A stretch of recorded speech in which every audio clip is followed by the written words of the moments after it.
Tahun depan kita tambah satu sekolah 3 layar. Idealnya nanti satu kelas 1 layar. Di situ pelajaran-pelajaran dengan konten yang terbaik, animasi, dan kita bisa long distance education, tele education. Karena apa? Untuk membantu daerah-daerah terluar, terpencil, juga daerah-daerah di Jawa, Sumatera, Kalimantan, Sulawesi yang guru-gurunya kurang guru, atau gurunya juga mungkin penatarannya agak terbatas. Hari ini sudah 100 yang beroperasi.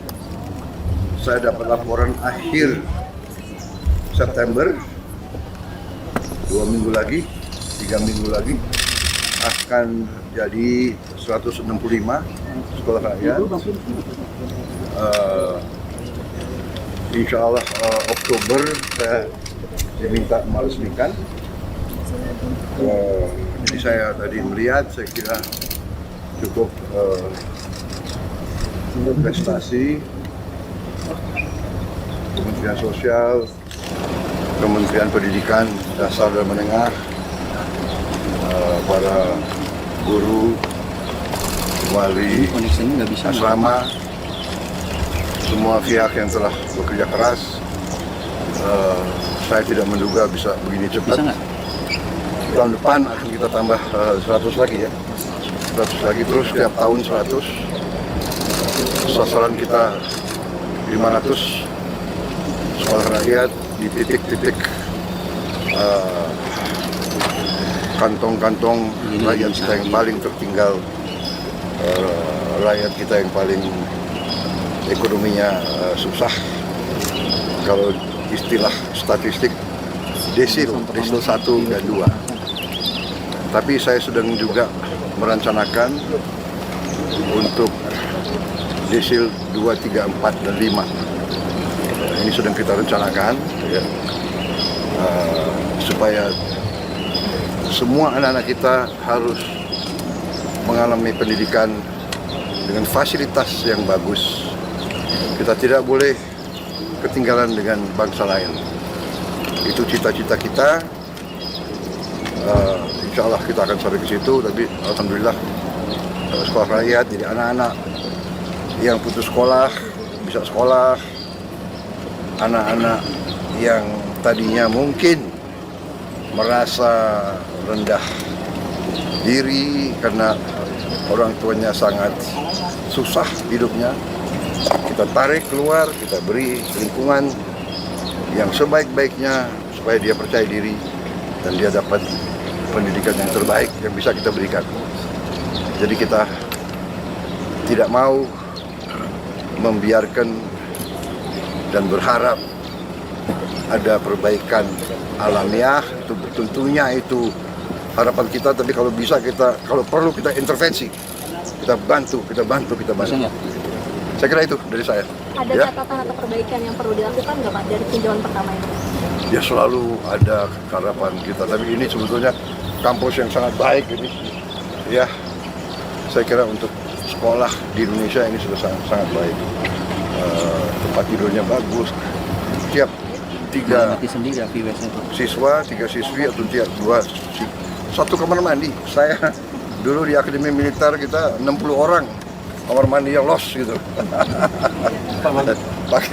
pakai dayung. Pak, bagaimana pemanfaatan teknologi yang bakal diterapkan di sekolah akhir nantinya, Pak? Ya, jadi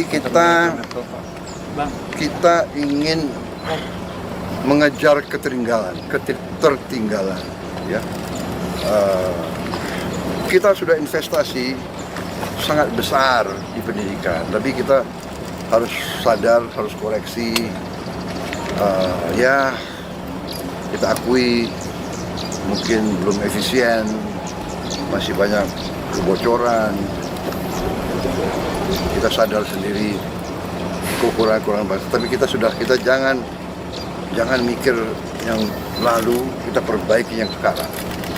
Jadi sekarang kita all out, kita mau hemat, kita mau selamatkan sumber daya kita, ya, kita harus kita berantas korupsi. Sisa uang yang begitu banyak kita investasi kepada pendidikan, kepada anak-anak kita dalam masa depan kita. Jadi itu dengan kalau perlu dan tidak kalau perlu kita harus pakai teknologi. Dan sekarang pun kita sudah sebarkan, tapi baru mampu satu sekolah satu layar digital pintar, istilahnya smart digital screen, smart tadi baru mampu satu sekolah satu. Tapi berarti tahun ini kita harapkan 330.000 sekolah akan dapat. November 10 saya dapat laporan, November 10 100.000 sekolah akan dapat. Sekarang baru 10.000. 100.000 November 10. Tahun depan kita tambah satu sekolah 3 layar. Idealnya nanti satu kelas 1 layar. Di situ pelajaran-pelajaran dengan konten yang terbaik, animasi, dan kita bisa long distance education, tele education. Karena apa? Untuk membantu daerah-daerah terluar, terpencil, juga daerah-daerah di Jawa, Sumatera, Kalimantan, Sulawesi yang guru-gurunya kurang guru, atau gurunya juga mungkin penatarannya agak terbatas. Ada guru-guru yang terbaik. Tiap mata pelajaran kita akan seleksi mungkin 20-30 guru terbaik. Tiap mata pelajaran akan siaran dari studio jarak jauh. Berarti secara teoritis guru ini bisa bantu semua kelas di seluruh Indonesia. Jadi itu tadi teknologi kita gunakan, ya. Dan juga smart TV ini interaktif. Jadi itu kamera juga. Jadi saya dari pusat, saya bisa lihat kelas yang nggak ada gurunya. Saya bisa lihat kelas yang mungkin gurunya kewalahan atau gurunya. Jadi ini kita bisa lihat. Jadi ini we try our best. Kita akan berusaha segala cara untuk anak-anak kita disiapkan, dididik yang terbaik. Kita tidak boleh kalah karena dunia akan datang penuh dengan persaingan yang ketat. Oke. Ya, nanti tunggu waktunya biar kalian ada semangat. Baik, terima kasih. Kita sekolah rakyat Bu ya. Oke ya. Sekolah rakyat nanya Menko Polhukam. Pak, tadi kan sempat interaksi dengan siswa sekolah rakyat Pak ya. Jadi apa Pak yang jadi disampaikan Pak? Guru seperti apa, dan kalau di daerah kan mereka jauh-jauh jaraknya untuk ke sekolah, Pak. Apakah ada asrama juga ataupun karena ada beberapa guru yang bilang sekolahnya jauh. Ya. Kita akan perbaiki. Ya. Kita akan perbaiki dan kita akan buktikan. Kita tidak hanya angan-angan, punya visi. Kita harus mulai dengan cita-cita, mulai dengan impian, tapi kita harus mencapai dengan real. Sekarang sudah ada 100 sekolah rakyat real.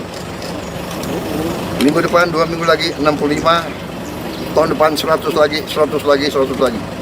Nanti sekolah yang lain kita perbaiki semua. Ya. We make the impossible possible. Yang tidak mungkin kita bikin mungkin.